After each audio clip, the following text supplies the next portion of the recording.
বাজার থেকে অনেক দামে চিকেন বল না কিনে আপনারা খুব সহজে ঘরেই তৈরি করে নিতে পারবেন চিকেন বল। আসসালামু আলাইকুম। আজকে দেখাবো চিকেন বল। এর জন্য আমি প্রথমে দিয়ে দিব আদা রসুন বাটা।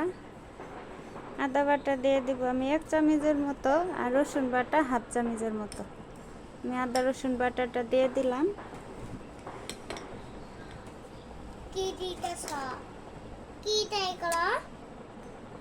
দিয়ে দিলাম মরিচ কুচি 1 টেবিল চামচের মতো। লবণ দিয়ে দিলাম 1 চামচের মতো। গোলমরিচের গুঁড়া দিয়ে দিলাম 1/2 চামচ। এটা কালো গোলমরিচের গুঁড়া, আপনারা চাইলে সাদা কালো দুইটাও মিক্স করে দিতে পারেন। আর দিয়ে দিচ্ছি চিকেন পাউডার। চিকেন পাউডারটা অবশ্যই দিতে হবে। চিকেন বলের আসল মশলাটাই হলো চিকেন পাউডার।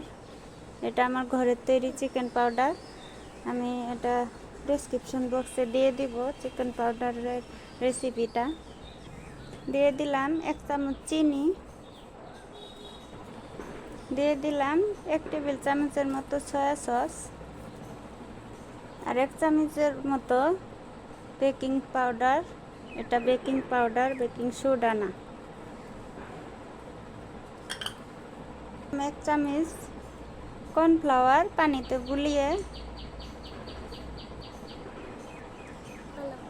দিয়ে দিব 2 পিস পাউরুটি পানিতে এভাবে ভিজিয়ে চিপে তুলে দিয়ে দিব। পানিটা ঝরিয়ে দিয়ে দিতে হবে।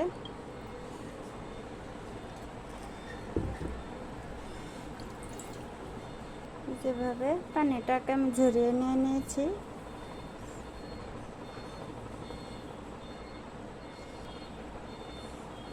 পাউরুটিগুলো একটু ভেঙে ভেঙে দিয়ে দিলাম যাতে সব দিকে মিশে যায়, দলা পেকে না থাকে।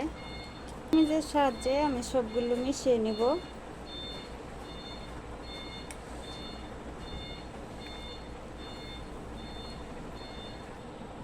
মিশিয়ে নেওয়া হয়ে গেছে। এখন আমি এগুলোকে ব্লেন্ড করে নিব।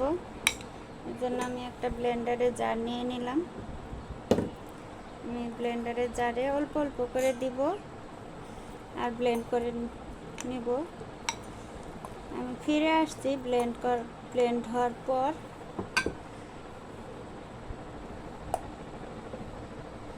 ফিরে আসলাম, যে সবগুলো আমি এভাবে ব্লেন্ড করে নিছি। যে দেখেন,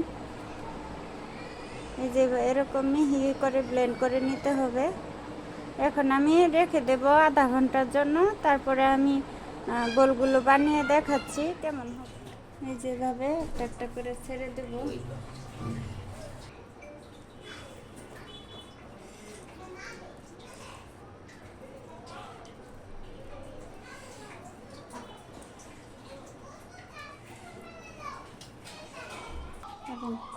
এই যেভাবে এরকম করে ধরে চাপ দিলেই গোল গোল হয়ে বেরোবে। এই যে হাতের তালুতে নিয়ে 2 হাত দিয়ে এভাবে গোল করে নিতে পারবেন। আমি 2 ভাবে আপনাদেরকে দেখাচ্ছি। আপনাদের যেভাবে সুবিধা মনে হয় সেভাবেই বানিয়ে নেবেন। তো আমার সবগুলো বানানো হয়ে গেছে প্রায়। আমি সবগুলো 2 ভাবে বানিয়ে নিলাম।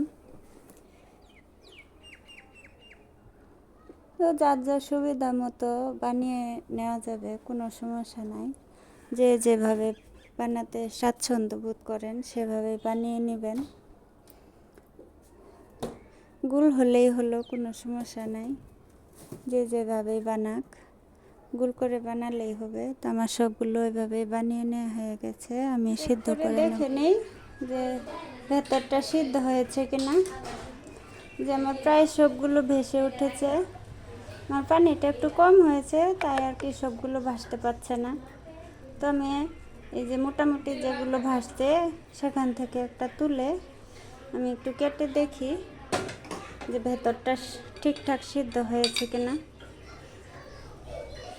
এই যে না, আমার এখনো সেদ্ধ হয়নি, আর একটু বাকি আছে। এই যে সেদ্ধ হয়নি এখনো। আমি আর একটু কিছুক্ষণ সিদ্ধ করে নিচ্ছি।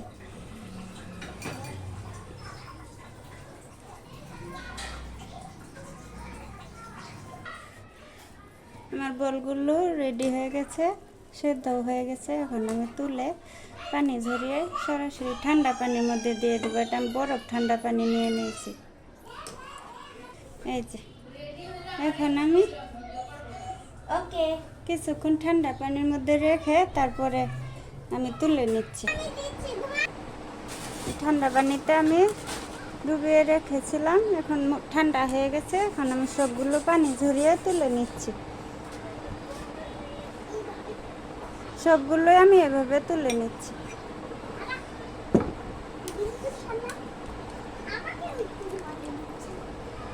আমার বড়গুলো একদম প্রস্তুত। এখন আমি কিছু ভেজে নেব আর কিছু ফ্রিজে রেখে দিব, ফ্রোজেন করব। তো একটা আমি তেল দিয়ে ভেজে দেখাচ্ছি। সামান্য একটু তেল দিয়ে দিচ্ছি, খুব বেশি তেল দেওয়ার দরকার নেই। ডুবো তেলে ফ্রাই হবে না, হালকা একটু তেল দিয়ে দিলেই হয়ে যাবে। এখন আমি বলগুলো দিয়ে দিচ্ছি।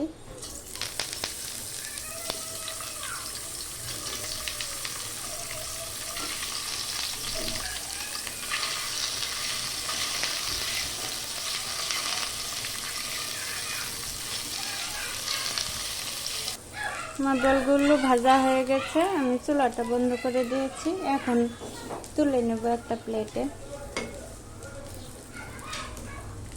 সবগুলো বল আমার তুলে নেওয়া হয়ে গেছে। এখন আমি সার্ভ করব।